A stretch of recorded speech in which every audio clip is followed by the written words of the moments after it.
Saludos cordiales a todas las personas que puedan ver este video. Mi nombre es Alejandro Fitzmaurice Caluni y este es un avance de la tesis doctoral Uso de metodologías activas en docentes de una escuela de comunicación en el marco del programa doctoral en Ciencias de la Comunicación de Anáhuac Mayap, que un servidor sustenta. Gracias nuevamente por su atención y comenzamos. En primera instancia, hablemos del capítulo 1 y el contexto del estudio. Esta institución se ubica en la ciudad de Mérida, es una universidad privada fundada en 1984 que ofrece distintos niveles educativos, esencialmente licenciatura, maestría y doctorado.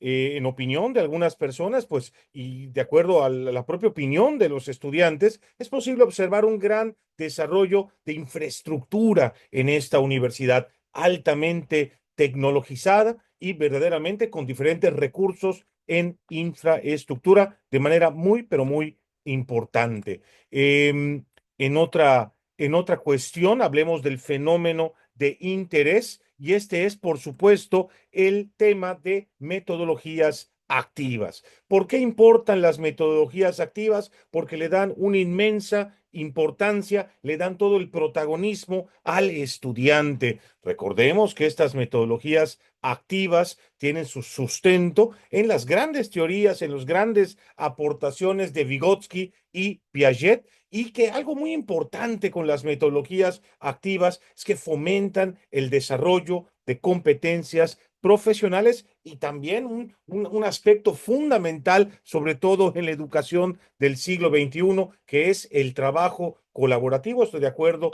con diferentes organismos como la UNESCO. Vamos a continuar y hablemos ahora de la norma de la institución. La norma de la institución en su manual del año 2023 establece que los docentes deben emplear metodologías activas para favorecer la consecución de competencias profesionales, lo cual suena tremendamente lógico, tomando en cuenta que estas metodologías activas pues fomentan también la realización de trabajos, proyectos o la resolución de problemas en ámbitos muy cercanos a la realidad profesional de cada carrera, de cada licenciatura o de cada ámbito de estudio. ¿Qué problema se detectó inicialmente? Primeramente, se llevó a cabo unas entrevistas y también la observación de campo del investigador principal y pues, lo que se pudo detectar es que hay un enorme predominio de clases expositivas. Por supuesto, los estudiantes no eran ajenos a esta situación y manifestaban una enorme molestia, sobre todo manifestaban sentirse aburridos y muy inconformes porque sentían que no estaban aprendiendo. Y bueno, también en la observación del investigador principal de este trabajo, pues se detecta que los profesores utilizaban la cátedra casi de manera exclusiva y ciertamente no se advertía, al menos los estudiantes no advertían un gran desarrollo de competencias profesionales. Incluso declaraban que no entendían el por qué veían estos contenidos o cómo se relacionaba con claridad con su propia licenciatura, con su propia carrera. La pregunta que también guía este trabajo, esta investigación, es una: ¿cómo lograr que los profesores empleen metodologías activas? Muy bien, evidentemente los beneficiarios pues son los profesores que carecen de formación docente o no tienen una formación docente importante. Recordemos que en nuestro país es común que un profesionista, que alguien egresado de una licenciatura en contaduría, en comunicación, en diferentes, en medicina, en diferentes disciplinas, vuelva a la universidad o sea llamado a dar clases. Pero ciertamente, aunque sean expertos en sus diferentes áreas profesionales, no cuenta con una formación docente que les permita desplegar de una manera, pues, adecuada, didáctica, todos sus conocimientos para que se transmitan o para que se vuelvan competencias como tal. Pero bueno, estos por un lado, profesores que pueden beneficiarse con esta investigación-acción, pero también ciertamente no podemos dejar de lado el activo más importante, el elemento más importante de esta ecuación, que son los estudiantes. Si los estudiantes comienzan a participar más, si los estudiantes se sienten parte, sienten que aprenden, sienten que desarrollan competencias, pues evidentemente dejarán de estar inconformes. Muy bien, pues tal y como se ha mencionado, el método de trabajo pues será investigación-acción, que como ustedes por supuesto saben y recuerdan, busca generar un cambio. Es propositivo en ese sentido este método, trabaja a través de ciclos que pueden repetirse de manera constante y sabemos que cada ciclo pues tiene una fase de diseño, una acción donde se implementa la acción para buscar el cambio y otro momento donde se evalúa y se busca percibir si se logró o no el cambio establecido. Y al menos para esta investigación se ha exigido la elaboración de 2 ciclos de este trabajo de investigación. Un poco hablando del equipo de trabajo que apoyó al investigador principal, tenemos primeramente al doctor Camilo, él es el responsable de la escuela en la cual estamos trabajando. Él es doctor en comunicación, maestro en educación, con una amplísima trayectoria docente y también una importante trayectoria como asesor, periodista y empresario. Por otro lado, tenemos al profesor Artemio, con menor tiempo de experiencia docente y de reciente ingreso a la escuela de comunicación, pero también con mucho conocimiento en las áreas publicitarias y, importante, en el área de investigación, puesto que anteriormente había elaborado con algunas universidades. El profesor Joaquín destaca por su excelencia docente, ha recibido distintos premios por su desempeño como profesor en la misma institución y evidentemente sus aportaciones también fueron muy, pero muy importantes para este trabajo. Pasemos, si les parece, al capítulo número 2 para hablar de nuestro diagnóstico. ¿Cuáles fueron nuestros objetivos en este diagnóstico? Por supuesto, identificar teorías prácticas por las cuales los profesores de esta escuela de comunicación omiten el uso de metodologías activas. ¿Qué pasa? ¿Qué creencias hay en torno al por qué no utilizan estas metodologías? En ese sentido, algunos de los instrumentos que utilizamos para llevar a cabo este diagnóstico fueron, por supuesto, entrevistas a estudiantes, también, por supuesto, entrevistas a los propios profesores y, por último, entrevista al asesor pedagógico. Esto parece importante porque es una figura nueva, pero es una figura que precisamente está en función o está constantemente observando diferentes clases e incidiendo con los profesores para que mejore su desempeño su desempeño docente, su desempeño didáctico. Entonces, en ese sentido, fue también muy importante poder entrevistar, dialogar, charlar con este asesor pedagógico. Aquí tenemos algún ejemplo del entretenimiento. Recordemos, aquí tenemos una cita textual a partir de una entrevista con un estudiante y un poco vamos a hablar del proceso que se llevó a cabo a partir de las enseñanzas del doctor Froilán Herrera. Dice acá, se tienen demasiadas clases teóricas y aburridas porque es mucho escuchar al profesor que casi no hace preguntas a los estudiantes. Recordemos que aquí se trabajó con el sistema de cadenas semánticas. Entonces, fuimos sacando, se fue identificando ideas concretas que nos permitía luego categorizar estas diferentes informaciones. También es importante recordar que fuimos triangulando entre las entrevistas con estudiantes, con profesores y con el asesor pedagógico, y por si esto no fuera suficiente, se dio una triangulación teórica, de tal manera que pudimos concluir teorías prácticas tales como la que se enuncia en esta diapositiva. Clases monótonas porque el profesor no promueve la participación, evidentemente, pero a partir de una sistematización de esta información que nos permite afirmarlo con toda claridad. Algunas de las categorías que surgen a partir de toda esta triangulación y de este sistema de cadenas y códigos,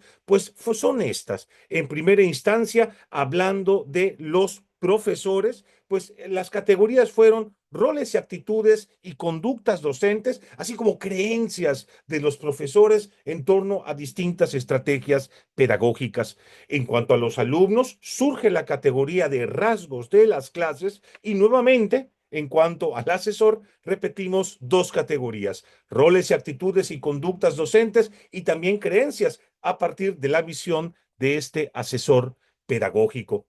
Aquí, hablando de los resultados del diagnóstico, vamos a irnos de acuerdo a cada uno de estos informantes. Con los estudiantes, como ya se comentó, se llevaron a cabo entrevistas y ahí una de las categorías que surgieron fueron los rasgos de las clases. Aquí algo de información que también podemos presentar es que las clases son sumamente pasivas, que hay una gran carga informativa. Ellos consideran que hay una gran carga informativa, que hay una escasa interacción y por supuesto que esto provoca un enorme tedio y un enorme aburrimiento. Y bueno, aquí coincide con lo que dicen López y Sánchez desde el año 2010, que el tedio que se reporta, el aburrimiento que se reporta en algunos estudiantes, se debe en muchos sentidos a la escasa participación. En cuanto a los docentes, nuevamente llevamos a cabo entrevistas. Una de las categorías que pudimos deducir o presentar a partir de esta información es roles, actitudes y conductas. Y aquí algo interesante, el docente se siente el auténtico responsable del aula, pero considera, esto es muy importante, que es el responsable también de transmitir información. Aquí, triangulando con Tedesco del año 2005, que habla de todo lo opuesto, de la necesidad de dejar atrás al docente como una figura netamente informativa. Ya no se puede, dice Tedesco en pleno siglo XXI, seguir pensando que el profesor es un transmisor de información. Y bueno, si uno revisa el Google, si uno revisa la inteligencia artificial, ya está esa información allá. ¿Para qué volverse? Es algo importante para considerar más adelante. Y bueno, también muy valioso la entrevista realizada al asesor pedagógico, también con roles, actitudes y conductas, aquí la categoría. Y aquí algo que interesante que manifestó el asesor, entre otras muchas cosas, es que hay escasa formación docente. Ya lo platicábamos, hay una escasa formación docente. Muchos de los profesores que hoy asisten a las universidades, pues son excelentes médicos, excelentes comunicólogos, excelentes arquitectos, pero desafortunadamente les enseñan como a ellos les enseñaron. Entonces, carecen de una formación docente que permita aplicar un aprendizaje basado en proyectos, que permita aplicar gamificación, que permita aplicar aula invertida o reconocer la importancia del trabajo colaborativo, ¿no? Muchas veces se cree que con diapositivas, se cree que preparar una clase es hablar con las diapositivas de principio a fin. Así yo ya cumplí con mi trabajo. Y bueno, ciertamente Bailey Moreno y Flores afirman que pues los docentes consideran que la exposición permite dar muchísima utilidad en sus enseñanzas y esto evidentemente pues es incorrecto, ¿no? O ciertamente abusar de esto pues es un camino seguro al suicidio educativo como tal. Es importante destacarlo.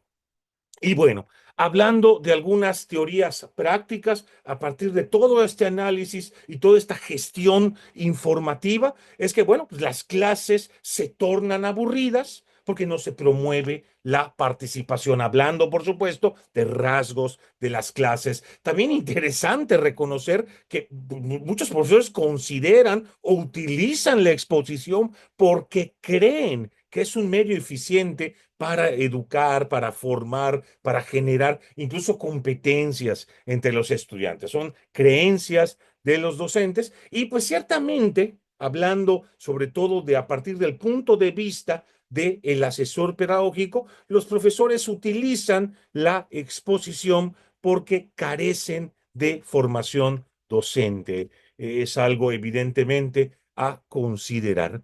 De tal forma que aquí podemos ya generar y a partir de nuestras teorías prácticas, ya podemos generar algunas de nuestras hipótesis que nos van a ser de muchísima utilidad. Si se fomentara, si se fomentara una mayor participación en el salón de clase, pues evidentemente las clases serían menos aburridas, por lo menos para estos estudiantes. También, si el profesor dejara de considerar o dejara de creer que la exposición es un método eficiente, es un método útil, es un método adecuado, pues evidentemente ellos utilizarían otras metodologías. Y también llegamos al meollo de esta situación. Si el profesor contara con una mayor formación docente, pues también consideramos que aplicaría pues mayor número o aplicaría metodologías activas para conseguir sus propósitos de aprendizaje. Muy bien. Pasamos al capítulo número 3 de esta exposición. ¿Cuál es el propósito general? Lo que queremos es reducir la dependencia, reducir verdaderamente esta necesidad de exponer para, por el contrario, fomentar las metodologías activas en los profesores. Es importante desarraigar en los profesores la idea de que la exposición es la mejor de las estrategias o es una buena idea exponer a lo largo de una sesión de una hora u hora con 30 minutos. Ese es, en términos generales, nuestro propósito. De aquí tenemos también algunos objetivos más específicos que evidentemente se relacionan con este propósito general. Primeramente, la importancia de fomentar la participación en clase de nuestros estudiantes.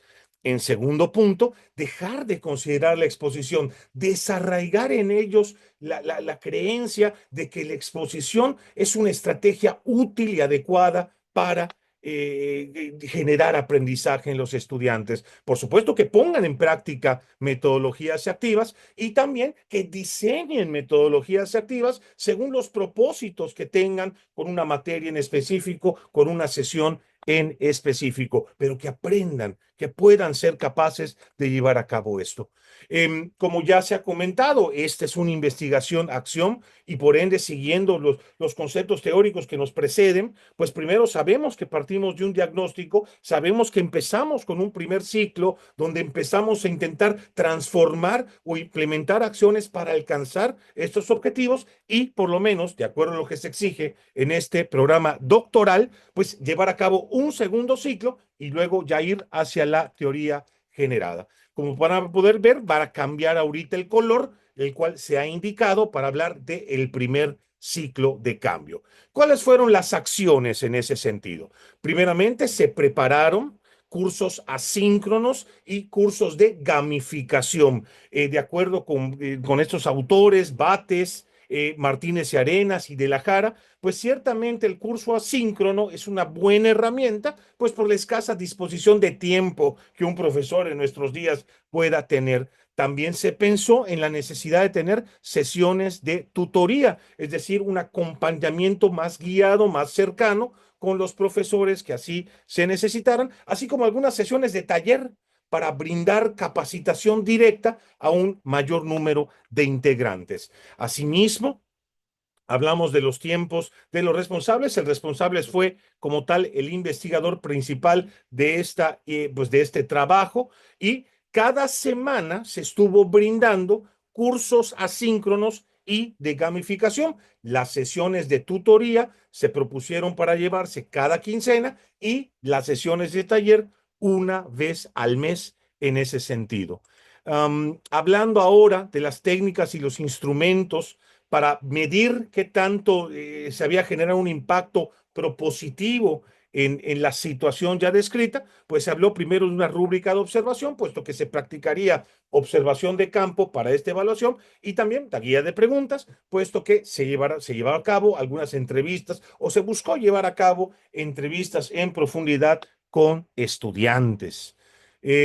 También ciertamente los indicadores eran claros. Si llegábamos al salón, si veíamos en el salón que había una mayor participación y un trabajo colaborativo de los estudiantes, pues evidentemente se estaban cumpliendo los objetivos. Y claro, Si al llegar al salón se observaba la aplicación de metodologías activas, ya sea aula invertida, ya sea aprendizaje basado en proyectos, aprendizaje basado en problemas, gamificación, lo que fuera, bueno, pues evidentemente se tenía una manera muy clara de decir el objetivo se estaba cumpliendo.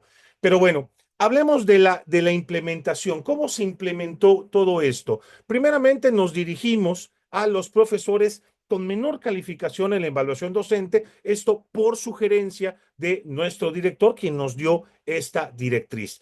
Pero, posteriormente a esto, se procedió a crear un grupo de WhatsApp para ir compartiendo contenidos y también brindarles acceso al curso asincrónico. Y también a través del grupo de WhatsApp, pues llevar a cabo y ponernos de acuerdo para realizar las sesiones de tutoría. En ese sentido, pues aquí queríamos presentar algunas evidencias de esto fue en el EducaPlay, el curso asincrónico, también está aquí el grupo de WhatsApp. Hemos omitido los nombres de los participantes, pero bueno, allá está como tal la creación de este grupo. Aquí más imágenes de que comprueban la realización de este curso asincrónico a través de la plataforma EducaPlay. ¿Qué podemos evaluar? ¿Qué podemos decir de este primer ciclo de cambio? Ciertamente consideramos de manera humilde y sincera que se consiguen de manera parcial dos objetivos. ¿Por qué? Los profesores al final de todo esto sí reconocen la importancia de hacer participar a los estudiantes y sí reconocen la importancia de no utilizar exclusivamente la exposición como principal método o estrategia didáctica. Pero ciertamente ya no logramos alcanzar a observar en sus clases cuando se llevó a cabo la evaluación que se haya implementado alguna metodología activa. No pudimos verificarlo. El equipo de investigación que colaboró con un servidor detecta que esto ocurre al final del semestre. Es posible que esto ocurra, que no vimos la aplicación de metodologías activas, pues porque muchos ya terminaron el curso, ya están más en revisión de proyectos, estas a veces se daban tiempos libres en las clases, entonces es posible, pero en realidad no se observó, no pudimos comprobar. Entonces, esto nos dice que los objetivos 3 y 4 de ninguna manera se pudieron pues llevar a cabo como tal. Ciertamente también hay que reconocer algo. No bastó con seleccionar a estos 3 o 4 profesores. Fue un número muy bajo el de profesores en el que estamos impactando. Entonces, ciertamente había que ampliar mucho, de manera mucho más, a ver si había que ampliar, había que impactar a un mayor número de profesores de esta escuela de comunicación. Por ello, arrancamos con el segundo ciclo de cambio y pues haciendo una reflexión y aprendiendo de estos errores, que es siempre lo positivo de este método tan noble como es la investigación-acción, pues es reconocer las acciones fueron insuficientes, no conseguimos los objetivos. Primeramente, necesitamos una mayor captación de profesores, necesitamos llegarle a un mayor porcentaje. Quizá nunca se pueda al 100%, pero hay que ir a mucho más profesores que únicamente 3 o 4 como tal. Necesitamos generar también más materiales con una mayor periodicidad y, por supuesto, para ello, estos son los cambios que procuramos implementar. En primera instancia, se van a utilizar el grupo de WhatsApp donde están todos los profesores de la escuela y también se va a utilizar la plataforma de Bright Space para, a través de esta plataforma, integrar a todos los profesores de la escuela y también compartirles materiales allá. Por supuesto, estos materiales van a llegar cada 15 días a los profesores a través del WhatsApp y a través del Brightspace y por si no fuera esto suficiente, se van a ir intercalando, ofreciendo de manera gratuita, por supuesto y abierta, talleres para la implementación de metodologías activas a lo largo de todo el semestre enero-mayo 2025. Por si esto no fuera suficiente, continuarán las sesiones de tutoría. Vamos a seguir trabajando, vamos a seguir invitando a trabajar a estos profesores menos beneficiados en la evaluación docente, pero también vamos a abrir esta invitación a todos los profesores que quieran participar, de tal manera que se hacen citas personalizadas y se va atendiendo un servidor, irá atendiendo a cada uno de estos profesores interesados o que han manifestado interés, que han sido varios, han manifestado interés en utilizar las metodologías activas. En cuanto a los tiempos, como comentamos, los materiales y talleres se van a ofrecer todos los viernes, cada 15 días, nos vamos a ir intercalando. Habrá días que solo se envíe material, habrá días que se envíe material, pero también ese mismo día se ofrezca un taller a través de la plataforma Zoom. Evidentemente, bajo la responsabilidad y bajo la conducción del investigador principal. Y las sesiones de tutorías, pues serán de acuerdo o bajo acuerdo de cuando puedes, cuando usted considera que podríamos llevar a cabo esta sesión y serán citas, digamos, personalizadas en ese sentido. Los indicadores, pues nuevamente nos parece que tenemos que repetir que haya, que se vislumbre, que se atestigüe en el salón de clase participación de los estudiantes en un trabajo plenamente colaborativo. Y también, pues, verificar el uso de metodologías activas. Para ello, los instrumentos de evaluación, pues es una rúbrica, una hoja de cotejo con más precisión en la observación de campo y también una guía de preguntas. Vamos a preguntarle a nuestros estudiantes de distintos semestres, 8 en concreto, 2 por cada semestre activo de la carrera, cómo ven sus clases y verdaderamente si están sintiendo un cambio para bien en ese sentido. Y de esta manera concluimos con este avance de los capítulos 1, 2 y 3 de nuestra tesis doctoral, sin dejar de agradecer el favor de su atención y presentando algunas de nuestras referencias. Es cuanto, muchísimas gracias, muy buenas noches, saludos.